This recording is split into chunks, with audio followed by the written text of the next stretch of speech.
Hi, it's Susan, and welcome to Between Sips. I was thinking the other day how I started this podcast and what is the essence of it? And then I realized, oh yeah, it goes all the way back to the 90s when I used to watch a little known show called Saturday Night Live. You might know it.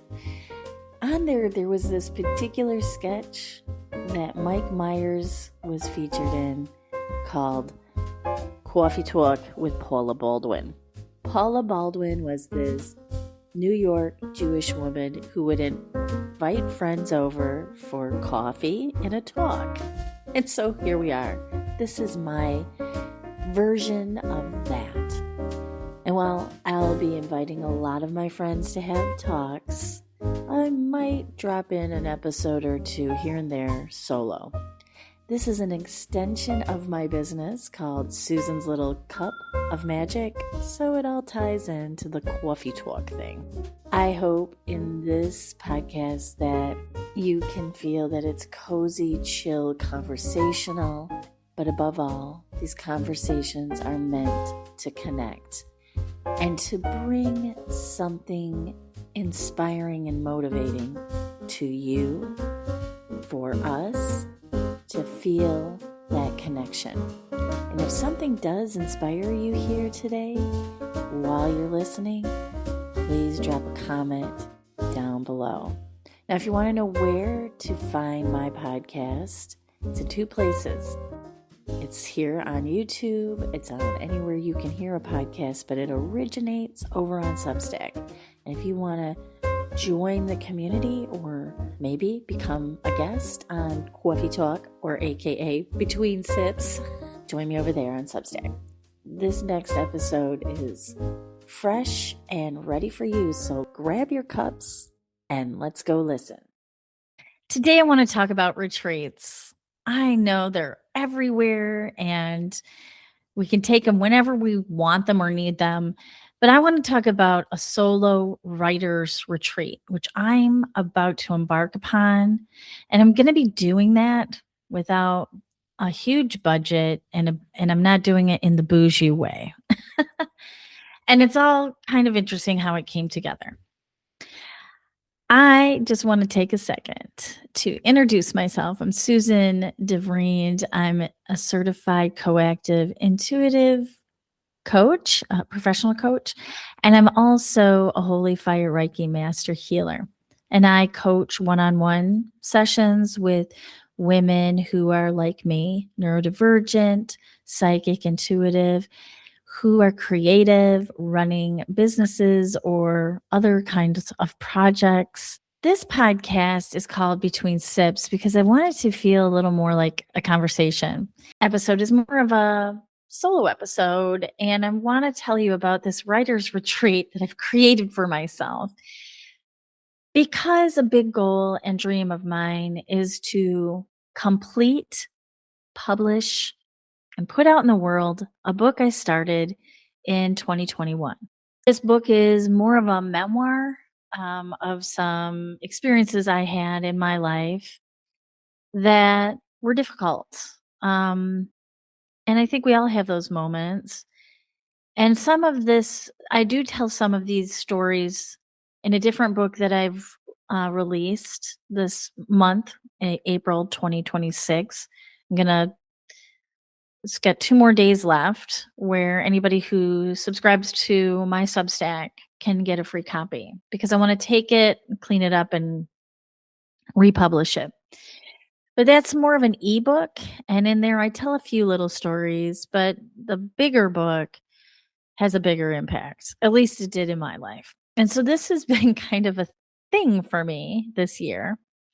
And I wrote a little bit about it at the top of the year when it became my wish for the year. And it's in a post called 13 Wishes. It's a thing that you can do to ring in the new year. And you're only responsible for one wish. The other wishes are all the universe has to deliver. But the one wish that you're left with, the 13th one, that's on you to make happen, which I ended up with the book. And that is one dream. The other is the retreat, which I want to talk about today. I have always wanted to go on a retreat, maybe you too. I've either wanted to go to one or hold one, and I've been dancing with that for quite some time. When I first became a coach, I was like, there's so many ways to do a business, right? I was like, oh, and you kind of have to know who you're helping and you have to kind of get into your own practice that I feel before you can really go, oh, I can have a retreat now. But I've always had the idea. And then years go on and my kids growing up and kind of just lost track of it. And because of ADHD, I was probably on to the next thing. Retreats are a big undertaking. I would definitely need somebody to partner with to get through that. Um, so it's interesting. I've seen so many different ways with it. And about, oh, I don't know, 2 years ago, yeah, it's 2026. Yeah, 2 years ago, I was going to partner with a woman who owns a castle in the not quite the south of France, but like central France region where there's a lot of castles. And she had this beautiful castle. And she wanted to beta test with me retreats. And I would be beta testing a retreat. And at the time, I had a few clients, but I had 4 months to put this together. And it just, as things would happen, the universe showed me that I didn't have the bandwidth, and it kind of imploded. And unfortunately so, because when we would have had the retreat, I would have needed to go back home, where in November I went back home to be with my family because my father was very ill. So things happen for a reason. I know sometimes people are like, ugh, don't say that. But they do. And I think in this way, I wasn't ready. Um, and then I talked to other people and I was talking about partnering with other people, but then 2025 happened and basically the only retreat that I could do was the one on my couch, which I got a beautiful new couch. And so it was okay. And that's because of burnout, grieving the loss of my father, and that my disease became more acute. And I didn't think my disease could get any worse than it already was, but here we are. Nothing was working when I got back home, and it took a toll. And my body basically was saying, it's time to take care of you, Susan. Okay.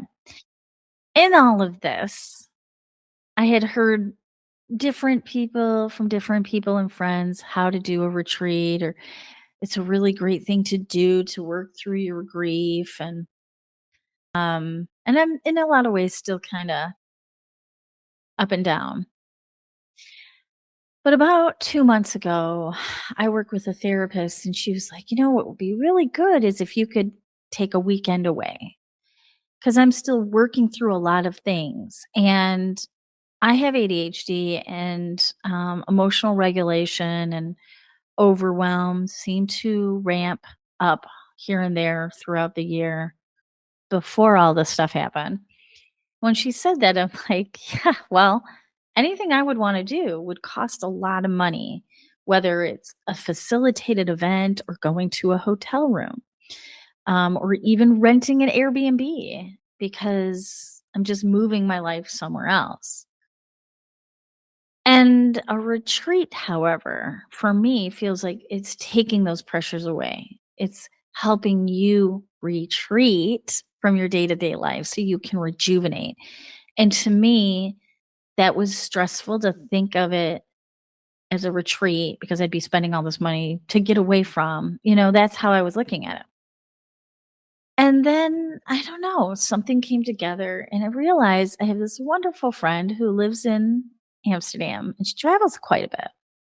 And I pitched an idea to her where I could take care of her cat and she wouldn't have to pay for the cat sitter, but she'd be helping me out by giving me a place to stay for a little time to retreat.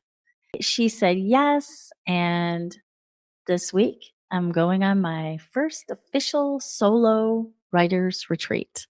I don't have to spend a dime. She's not paying me. She's giving me a place to stay. I will provide my own food just like I would at home. I'm going to be staying in a wonderful big city, so I can take little walking trips and go to the shops or stay in. The thing is, I can make it whatever I want. And I'm looking forward to working on that book and playing around with some new themes and ideas that I have. I've left this book on the shelf for a really long time. I started it in 2021, but the story starts way back in the 90s. And when I look back at what I wrote 5 years ago, it was a wonderful cathartic experience to write this 25,000 word draft out. A lot of it was confronting and remembering really hard things. And I think that is what I've always done in my life is process through writing. Writing is my way of, like I said, processing emotions, but also reflecting on what I see happening in a situation or what had happened, what I was feeling and thinking. And so back in 2021, when I sat down every morning, I'd get online with a friend of mine to co write. We didn't talk at all. We were just like in the same space writing together. And I learned to do that a long time ago when I did NaNoWriMo, National Novel Writing Month, which is no longer, um, where you write every day for a month. And so I know how to get into the flow of that. But what I'm trying to do now is take a piece that I've already started and reshape it with new energy. I talked about this in an article or two ago on my Substack where I met this wonderful coach, and her name's Vanessa. And she helped tap into a new way of being with this project. And it feels really good. And here's what I get from all of this.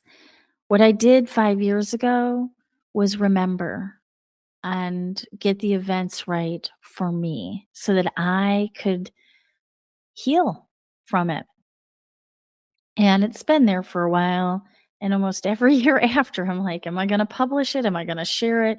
Does it need to be a thing? I think that's a really key question to ask if you are embarking on writing your memoir. Is it for you? Is it for others? Does it need to be published? I wrote another article on a different Substack where I think it's okay that you don't share things if it's going to re traumatize you. It's tricky to tell your story. But where I'm at now and where I was then are two different women. I'm learning a lot more about myself, and I can look at those events in a different way than I could before. I was really hell bent in getting all the details right because if somebody reads this, I don't want to check, this energy. And now I'm in my 50s now, losing a parent, going through a lot. I can see this longing to understand. And that's different than what I was writing from back then. Changing the energy of a story. Well, I know writing is a solo act. But what helped me was in that 25,000 draft was to actually write it and have a buddy with me. And I'd like to do that too. So on my writer's retreat, I want to invite you to a fun creative play writing workshop called This Isn't the Whole Story that I'm running on May 4th. All the details will be down below in this podcast episode. This does not mean you have to be a writer. This is really about having fun with everyday stories and seeing how we can change the energy of a situation. This isn't about reframing or, changing the storyline to make it better, but it is about looking at things from different perspectives. It's something I'm learning about with writing my own memoir. I don't have to write it in a serious tone. I don't have to deliver this heavy story like that. I can deliver it with a bit more lightness, realness, and yeah, comedy, because I like to laugh. And I'd like to invite you. I have 12 spots available, and it's a beta type of experiment I'm doing, but it's the start of having some fun with story. Again, you don't have to be a writer. The only thing you really need is creativity and a little intuition and an hour and a half. Check it out. I'd love to see you there. And I will see you again on Between Sips. Are you writing a story? How are you telling it? And I'd love to hear from you. From my cup to yours. Until next time. Thank you for listening to this latest episode of Between Sips. If you liked what you heard, please consider subscribing to this channel. Or if you want to continue this conversation, join my community over on Substack. You'll find all the information below. And thank you for listening. Until next time, from my cup to yours.